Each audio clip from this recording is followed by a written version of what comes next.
ವಿಶ್ವವಿಖ್ಯಾತ ಮೈಸೂರು ದಸರಾ ಹಬ್ಬದಲ್ಲಿ ವಿಶೇಷವಾಗಿ 2ನೇ ದಿನ ಮಹಿಳಾ ದಸರಾವನ್ನ ಉದ್ಘಾಟನೆ ಮಾಡಲಿಕ್ಕೆ ಇವತ್ತು ತಾಯಿ ಚಾಮುಂಡಿ ಆಶೀರ್ವಾದ ತೆಗೆದುಕೊಂಡು ಬಂದಿದ್ದೀನಿ.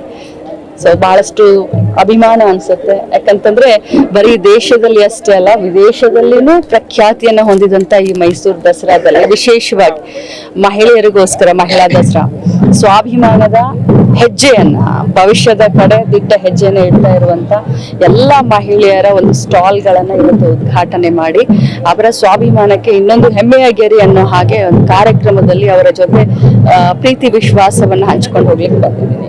ಸ್ಟಾಲ್ ಗಳಿಗೆಲ್ಲ ವಿಸಿಟ್ ಮಾಡಿದ್ರಿ, ಎಲ್ಲರೂ ಮಹಿಳಾ ಅವರೇ ಎಲ್ಲರೂ ಕೂಡ ಸ್ಟಾಲ್ ಗಳನ್ನ ಇಟ್ಟಿರುವಂತದ್ದು. ಸ್ಟಾಲ್ಗಳಲ್ಲಿ ತುಂಬಾ ಸ್ಪೆಷಲ್ ಇದೆ. ಒಂದು ಕಾಲದಲ್ಲಿ ಬರೀ ಮನೆಗಷ್ಟೇ ಸೀಮಿತ, ಮಹಿಳೆ 4 ಗೋಡೆ ಮಧ್ಯದಲ್ಲಿ ಸೀಮಿತ ಅನ್ನುವಂತ ಒಂದು ಕಾಲ ಇತ್ತು.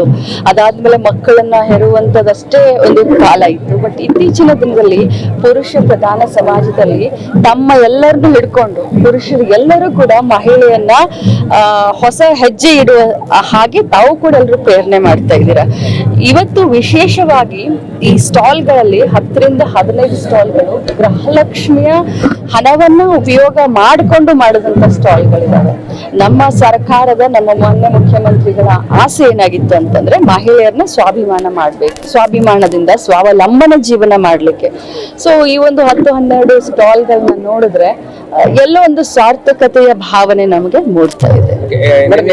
GST ಸರಳೀಕರಣ ಮಾಡಿ ಅದ್ರ ಕ್ರೆಡಿಟ್ ಬಿಜೆಪಿ ತೆಗೆದುಕೊಳ್ತಾ ಇದೆ ಅಂತ ಅನಿಸ್ತಾ ಇಲ್ಲ ನನಗೆ. ಈ ಬಗ್ಗೆ ಏನೂ ಅಷ್ಟು ಜಾಸ್ತಿ ಗೊತ್ತಿಲ್ಲ.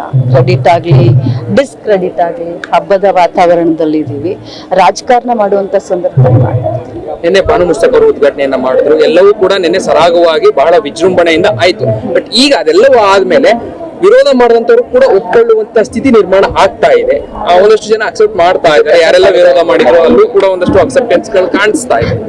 ನೋಡಿ, ನಮ್ಮ ಕರ್ನಾಟಕ ರಾಜ್ಯಕ್ಕೆ, ಭಾರತ ದೇಶಕ್ಕೆ ಹೆಮ್ಮೆ. ನಮ್ಮ ಕರ್ನಾಟಕ ರಾಜ್ಯಕ್ಕೆ, ಭಾರತ ದೇಶಕ್ಕೆ ವಿಶೇಷವಾಗಿ ಒಂದು ಮೈನಾರಿಟಿ ಸಮಾಜದಿಂದ ಬಂದಂತ ಒಬ್ಬ ಮಹಿಳೆ ಬೂಕರ್ ಪ್ರಶಸ್ತಿಯನ್ನ ಸಾಹಿತ್ಯ ಲೋಕದಲ್ಲಿ ತೆಗೆದುಕೊಂಡು ಬಂದಿರೋದೇ ಒಂದು ದೊಡ್ಡ ಹಿರಿಮೆ, ಗರಿಮೆ.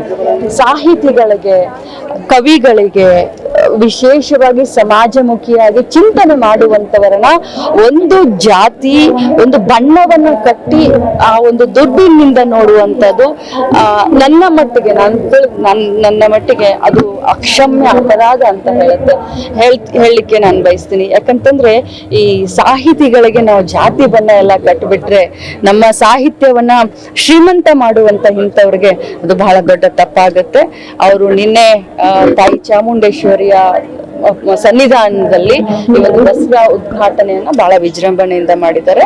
ಯಾರೇ ಆಗ್ಲಿ ಕೂಡ ಅದನ್ನ ಒಪ್ಕೊಂಡಿದ್ದಾರೆ, ಒಪ್ಕೊಳ್ಬೇಕಾಗುತ್ತೆ. ಜಾತಿ ಸಮೀಕ್ಷೆ ಆರಂಭ ಆಗಿದೆ ಮೇಡಮ್, ಶೈಕ್ಷಣಿಕ ಸಮೀಕ್ಷೆ. ಬಟ್ ಆದ್ರೆ ಈಗ ಇರುವಂತ ಚರ್ಚೆ ಲಿಂಗಾಯತ ಕ್ರಿಶ್ಚಿಯನ್, ಕುರುಬ ಕ್ರಿಶ್ಚಿಯನ್ ಈ ವಿಚಾರಕ್ಕೆ ಸಂಬಂಧಪಟ್ಟಂತೆ ರಾಜಣ್ಣ ಅವರು ಸರ್ಕಾರ ಧೋರಣೆ ಮಾಡ್ತಾ ಇದೆ, ಇದನ್ನ ಕೈ ಬಿಡಬೇಕು ಅಂತ ಹೇಳಿ ಸ್ವಪಕ್ಷೀಯರು, ನಿಮ್ಮದೇ ಪಕ್ಷದ ರಾಜಣ್ಣ ಅವರು, ಮಾಜಿ ಸಚಿವರು ನಿನ್ನೆ ಒಂದಷ್ಟು ಆಕ್ರೋಶವನ್ನು ಹೊರಹಾಕ್ತಾರೆ. ನೋಡಿ, ರಾಜಣ್ಣ ಅವರು ಏನ್ ಮಾತಾಡಿದ್ರೆ ಅದ್ರ ಬಗ್ಗೆ ನನ್ಗೆ ಗೊತ್ತಿಲ್ಲ.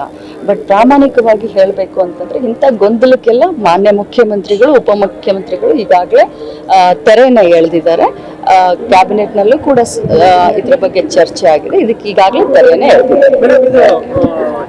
ಇನ್ನೂ ಕೂಡ ಗ್ಯಾರಂಟಿಯ ಯೋಜನೆಯಲ್ಲಿ ನಿಮ್ಮ ಇಲಾಖೆಗೆ ಸಂಬಂಧಪಟ್ಟಂತೆ 100,000 ರೂಪಾಯಿ ಹಣ ಇನ್ನೂ ಬಹಳಷ್ಟು ಜನಕ್ಕೆ ಬಂದೇ ಇಲ್ಲ. ನೋಡಿ, 1,24,00,000 ಜನರಿಗೆ ಇಲ್ಲಿವರೆಗೆ 22 ಕಂತುಗಳನ್ನ ನಾವು ಈಗಾಗಲೇ ಬಿಡುಗಡೆ ಮಾಡಿದ್ದೀವಿ. ಈಗ 3 ದಿನದ ಹಿಂದೆ ಮತ್ತೆ ಒಂದು ಕಂತು ಅಂದ್ರೆ ಜುಲೈ ತಿಂಗಳ ಕಂತನ್ನ ಬಿಡುಗಡೆ ಮಾಡಿದ್ದೀನಿ. ಇನ್ನು ಬಾಕಿ ಇರೋದು ಬರೀ ಆಗಸ್ಟ್ ತಿಂಗಳು. ತಮ್ಮ ಒಂದು ಮಾಹಿತಿಗೆ ಹಂಚಿಕೊಳ್ಳಿಕ್ಕೆ ಬಯಸ್ತೇನೆ. ಸೊ ಜುಲೈ ತಿಂಗಳ ಹಣವನ್ನ ಕೂಡ, ಯಾಕಂದ್ರೆ ದಸರಾವನ್ನ ಸಾಧ್ಯವಾದಷ್ಟು ಅವರಿಗೆ ಅನುಕೂಲ ಆಗಲಿ ಅಂತ 3 ದಿನದ ಹಿಂದೆ ಬಿಡುಗಡೆ ಮಾಡಿದ್ದೀವಿ. ಸೊ ಆಗಸ್ಟ್ ತಿಂಗಳು ಒಂದು ಹಣವನ್ನ ಮಾಡಿದ್ರೆ ಸಂಪೂರ್ಣ. ಹೆಚ್ಚಿನ ವಿಡಿಯೋಗಳಿಗೆ ಪ್ರತಿಧ್ವನಿ ಯೂಟ್ಯೂಬ್ ಚಾನೆಲ್ ಸಬ್ಸ್ಕ್ರೈಬ್ ಮಾಡಿ, ಬೆಲ್ ಐಕಾನ್ ಕ್ಲಿಕ್ ಮಾಡಿ.